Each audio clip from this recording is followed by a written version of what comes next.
things on my mind that I find interesting anyway, John. Maybe some people out there might not agree with me. We'll see if you do.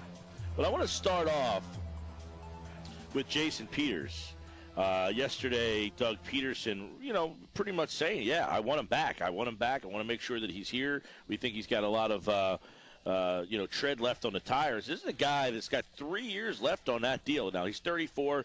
It's not out of the realm of possibility to see guys, play the offensive line, until they're a little bit older. But they could have got some cap relief here. Are you surprised that they were so emphatically, wanting to bring him back? I don't know how emphatic it was, to be honest. I mean, when you get asked those questions about a veteran player who's had so much success, you're going to take the high road.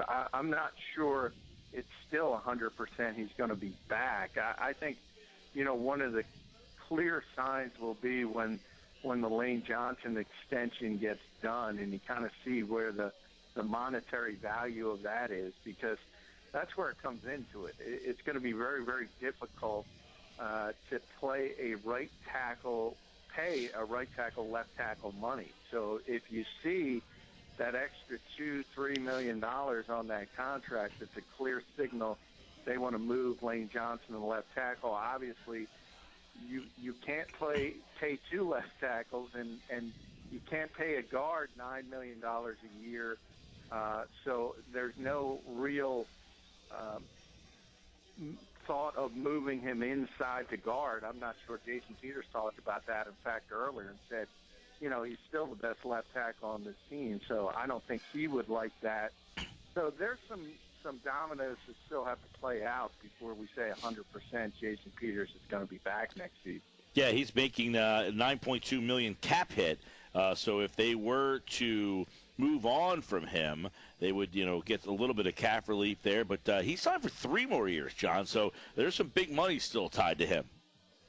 Yeah, and I would say it's very, very unlikely he would last those 3 years without renegotiating, without sort of, taking that cap number down a bit. And the other part of the equation is, if you look at the Eagles at 13 overall, one of the positions that's pretty deep is tackle in the upcoming draft. So if they're not able to get a quarterback, for instance, when you start narrowing it down, say, who are the players that are worthy to go in that position, left tackle would be one of them. No doubt about it. And, of course, we did talk to Scott Wright about the draft the other day. He has them going in his first mock draft with a tackle in there. We'll see what happens with Peters. Speaking of tackle, defensive tackle Fletcher Cox. There's been a lot of speculation that, they want to get something done with him, John. But I was thinking about this the other night. Thinking about other defensive tackles and some of the extensions that they've gotten or moving on to other places. And Ndamukong Suh, Marcel Darius, just to name a couple here. Do you think that Fletcher Cox is in that monetary area? Is he on the same level monetarily as those guys? Well, I think he could be, and I think that's one of the reasons why this might take a little bit longer. I think Fletcher Cox is going to be realize that in this particular scheme under Jim Schwartz, think about it. Think about the history, whether you go all the way back to Albert Hainsworth, you talk about Ndamukong Suh, you talk about Marcel Darius, guys who have played that position in his defense get paid.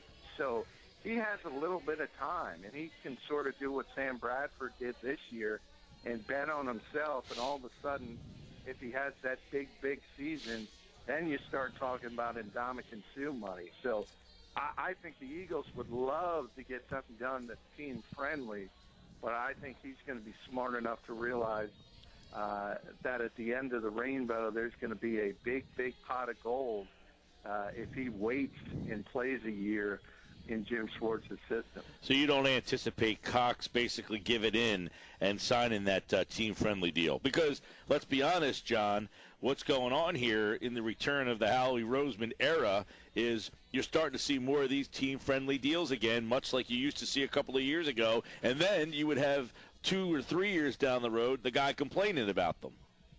Yep, and that's part of it. It's very smart on Howie's, from Howie's standpoint. It doesn't make a lot of sense with Fletcher because his number's pretty big next year, and under his rookie deal. So it's not like he's going to be playing for pennies on the dollar. He's still going to make significant money next year, and the Eagles still have the ability to franchise him, so they're not quite as concerned as some of these other deals. And I just think it makes a lot of sense. I'm sure his agent is going to be saying, look, Fletcher, don't worry about signing a deal early. Even though you see the Zach Ertz money, and you saw Fletcher on social media saying, okay, what about me, in essence. His agent's probably got his ear and said, don't worry about it. We're going to make a heck of a lot of money, and we can spike it playing in Jim Schwartz's scheme. Yeah, John McMullen, 97.3 ESPN.com, is with us. And then the other guys, Curry, we talked to Jimmy Kempski earlier. He kind of threw out Brandon Graham's contract as a framework for Curry. Would you concur, on that framework of thinking? Yeah, I mean, they don't want to go higher than Brandon Graham because all of a sudden that creates issues, and that's one of those things about being the GM that's difficult because everything has reverberations. We just talk about Ertz. Ertz gets his deal, and all of a sudden Fletcher says, what about me? It's Vinny Curry, who hasn't played all that much. We're still talking about his feeling, and all of a sudden he starts making more than Brandon Graham. Players don't realize contracts are all about timing, and sort of this is Vinny's time, but that's tough to spin to another player. So there's this aspect you have to deal with the personalities, and that's part of it, and I don't think they want to go higher than that. The problem is I think enough people in this league believe in Vinny Curry's ceiling as a player that if he gets to free agency, all of a sudden you might be talking about some big numbers because other teams are looking at it in a different way. Very rarely do players get to free agency who don't have a lot of tread off the tire. And the fact is he hasn't played all that much. So he's still healthy. He's still got a long time to play, in theory, in the prime of his career. So this is a real tricky one for the Eagles, and that's one of the reasons it hasn't gotten done to this point. All right, John.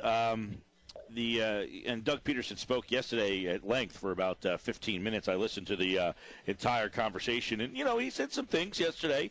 A lot of it was what you would expect, but he did say he would love that Bradford would love to be back. Now, Bradford has not spoken publicly at all, and he probably wants to gain some leverage in his negotiations. But Peterson, there was a follow-up, and he was pretty uncertain about the team's desire to bring him back. And he said that's a thing we have to continue to look at. And then Phil Sheridan basically had an article that suggested that if they believe they can get a legit quarterback in the draft, that they want to move on from Bradford. So I don't know if that indicates, hey, if we don't like the quarterbacks, we'll pay you. But if we think we can get a quarterback, we won't pay you. But do you think that they will find a legit quarterback, or is Bradford the best quarterback option via draft, trade, or free agency? Because trade is tough because you just don't know who's available. You didn't know Bradford would be, maybe I guess you could think he might be, but I don't know where you think you're going to get a guy in the trade. If there's a guy that's on your mind, please let us know. Yeah, I think it's more nuanced than that. I think for next year, they'd love to have Sam Bradford back, but the numbers just don't add up. And I think that's where Phil's right 100%. I don't think, and we've talked about this at length, I don't think Sam's going to be back next year. It's just the reality of the situation and the money that he's going to command. I think sitting at number 13 and the fact that there's 3 quarterbacks available, I think one of them will be there for the Eagles at number 13. So if they want to go in that direction, I think that's a possibility. More and more that I think about it, Cleveland's going to take one at number 2. There's no question about that. And then people are concerned about the Cowboys. But the more I think about Jerry Jones, he thinks that team would have won the Super Bowl if Tony Romo didn't get hurt. So he's not going to waste the 4th overall pick on a quarterback. He's going to draft, whether it's Joey Bosa or somebody of that nature, to help that team immediately. and try to bring in a Johnny Manziel or Robert Griffin III as the heir apparent. That's the way they're going to go. So I think one of those three guys is going to be there for the Eagles taking at number 13. And we're talking about Jared Goff, Paxton Lynch, and Carson Wentz. One of those three guys is going to fall, and the Eagles are going to have the ability to take him. It's just a matter of, do they like that particular prospect, whichever one drops enough to make the move. This is the time to do it. This organization has to reboot at the quarterback position and get the long-term answer. It's not about year to year. They need to get the long-term answer. And what better time to do it than the first year of the coaching regime? Because even though there are no longer 5-year plans in the NFL, Mike, you do get a little bit of a honeymoon, and that's the best case scenario to do it. You're not going to do it with a head coach who's been here for 3 years or 4 years because there's too much pressure on them to win. This is the only time you can do it, and the Eagles need to take advantage of this situation. And by the way, some reports out there, the Eagles have received permission to interview Brandon Hunt, the Steelers pro scout coordinator, for their director of player personnel. And I wanted to get into the player personnel stuff because, Roseman, we just talked about the contracts. He's down there. Lurie's down there as well, which is a little odd. I don't remember Jeffrey Lurie being in Mobile, Alabama too frequently during his tenure as the owner of the Eagles. But, was talking a lot about this yesterday in the 5 o'clock hour, John. Looking back at Roseman, and we've discussed this, he probably gets a bad rap. I think he's more 50-50 or 60-40 or 40-60, somewhere in that range, than he is horrendously bad or excellent at what he does. But this second time around, I think you're seeing a guy who almost doesn't want them to continue on with this process. Like, he's trying to do everything possible to say, hey, we don't need to have someone above me. Maybe hiring a guy, yes, but not someone above to make those personnel decisions. Is that the feeling that you continue to get when you're watching Howie kind of work things? Well, I've always felt that he's in charge, and the rest of it's lip service. And the fact that they're interviewing guys, as you mentioned, like Brandon Hunt, that's not a guy who's going to come in and be above Howie Roseman. Howie Roseman's in charge of personnel. That was the plan from day one. Jeffrey Lurie has been the one sort of dragging his feet, but I think that's more of a political method than anything else. He just wanted to introduce Doug Peterson and let Doug have his day, so to speak, as I said, and somewhere down the line, they'll talk about Howie being in charge. It was never he was thinking about, maybe we shouldn't put Howie in charge. Howie's in charge of that personnel department. You see him running things at the Senior Bowl. You see him talking to people like Brandon Hunt.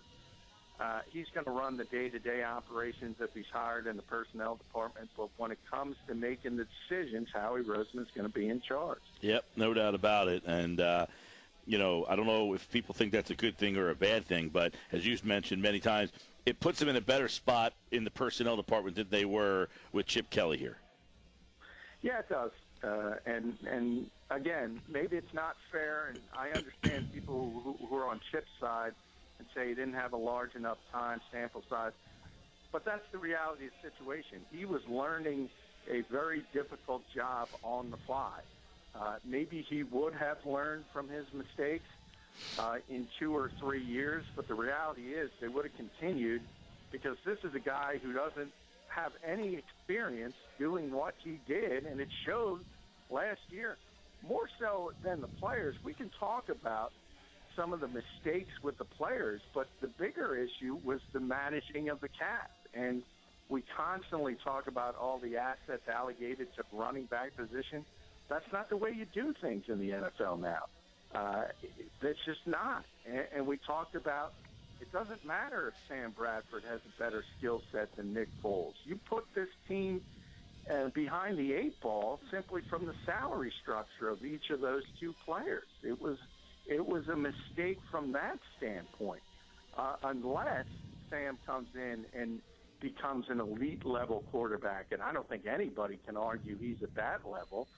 You might say he's better than Nick Foles, but you still look at his record as a starting quarterback, and it's it's a tough pill to swallow to pay a guy like that $20 million. And that's why Howie Roseman, Doug Peterson, and whoever they bring in as the new personnel guy are in a difficult position because they have to make a decision on that, and it's not an easy one. So essentially, for the situation that the Eagles have been put in because of Chip Kelly, monetarily, cap-wise, Roseman is precisely the right guy to have at this time. Well, you've already seen it. I think the Ertz and Selleck contracts were very, very good contracts, team-friendly contracts. I think you're going to see a similar situation when Lane gets done.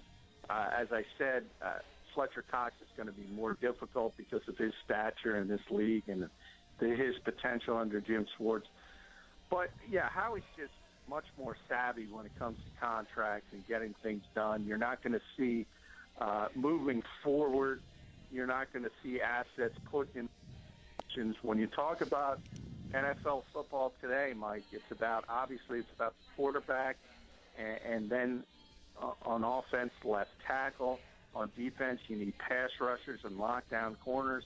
Those are the high-money positions, and I think you're going to see the Eagles start getting back into the right frame of mind when it comes to where you spend the money and where you don't. John, a lot of speculation. By the way, John McMullen, 97.3 ESPN.com. He also covers the league, has for a long time nationally. You can read his stuff, todayspigskin.com, at JF McMullen on Twitter. A lot of speculation about Peyton Manning. Do you think this will be the last time Peyton Manning plays a football game? I do. I think this will be the last game, win or lose, and because the Broncos aren't going to be able to bring him back. I think they want to move forward with Brock Osweiler, and if you look at another team around this league, it's going to be very difficult to bring in a 40-year-old guy with 4 neck surgeries to be a bridge quarterback. And then, even if you wanted to do that, it's hard to believe anybody would. Then you have to work out the money aspect of it, and I find it very hard to believe that a guy of Peyton Manning's stature is going to play for the veteran minimum. He's going to want over 10, 12, 13, maybe even $15 million a year, and he's just not that level of player. So I think he understands it. The story broke about him talking to Belichick about this being his last rodeo. He understands it's coming, and it's a great way to go out and playing in the Super Bowl. So I don't think he could have won out in a better fashion, and I think this will be it, so people should enjoy it. Yeah, I agree with you. I think this will be the final time we see him play. It is, it's funny because obviously he's not at his best right now, but I still think people, when they think about quarterbacks in this league, his name constantly still comes up, even though he is not clearly the same guy. On the flip side, you have a guy who has clearly surpassed him and maybe everybody else, but who had some interesting things to say. He said, I've said it since day one, I'm an African-American quarterback that may scare a lot of people because they haven't seen nothing that they can compare to me, Cam Newton. Kind of a lightning rod today. I think the obvious thing to say, John, is that there are people who still view things in that manner, but I think this is a byproduct of he's arrived. He is now the best player in the league. Therefore, the attention that comes with it will be greater. Yeah, I agree. And that's part of the extra week in the build-up to the Super Bowl. You have these kind of storylines, and people ask sort of ancillary things. And he was just answering a question. And you're right. The reality is that some people are always going to look at it in that fashion. And any deficiencies he has as a player, they sort of correlate it with the pigment of the skin. I wrote about it today. But the ironic part is they're in the minority. So those people who think that way, and most people look at Cam Newton and say, this guy's the MVP of this league. He's going to be. He's got the potential to win a Super Bowl. He's the quarterback of 17-1 team. He won the Heisman Trophy in college. He was a former number 1 overall pick. There isn't much more you can do. This guy's elite. He's a very unique player. I don't think we've ever seen another player like this before play the position simply because of his size and his ability to run over people and be so physical as a runner, which differs from guys like Russell Wilson or Colin Kaepernick or Alex Smith or anybody else you want to talk about who's mobile. So I've compared him to Steph Curry in the NBA. I think the Panthers are sort of like the Warriors were last year. It's their time. They have this incredibly unique player that doesn't fit any of our traditional thoughts of what a quarterback should be. And I think he's going to get it done. I think they're the best team in football. And, you know, even though the Broncos have a puncher's chance because of that defense, you know, Carolina is legit, and people need to understand that. All right, John, good stuff there. And, of course, we'll have plenty more on the Super Bowl next week. We'll really dive more into the game. I think it's a really interesting game. Carolina, by the way, 17-1. They've won 22 of their past 24 games. That is going to get you macho attention. And, of course, Newton is the leading candidate for MVP. He has 45 touchdowns, 35 passing, 10 rushing, had a great playoff run so far. So he is getting attention for the fact of the matter is that he's the best player in this game right now. Sports Bash 97.3 ESPN. And, of course, John and I will be live on Tuesday over at the Golden Nugget in Atlantic City. All right, man, enjoy. All right, you too. Thanks, Mike. You got it. John McMullen has more on the Eagles offseason over at 97.3 ESPN.com. And we talked a lot earlier in the day about Cam Newton. And, of course, throughout the day you can send us text messages on our text board, text ESPN, and your message to the number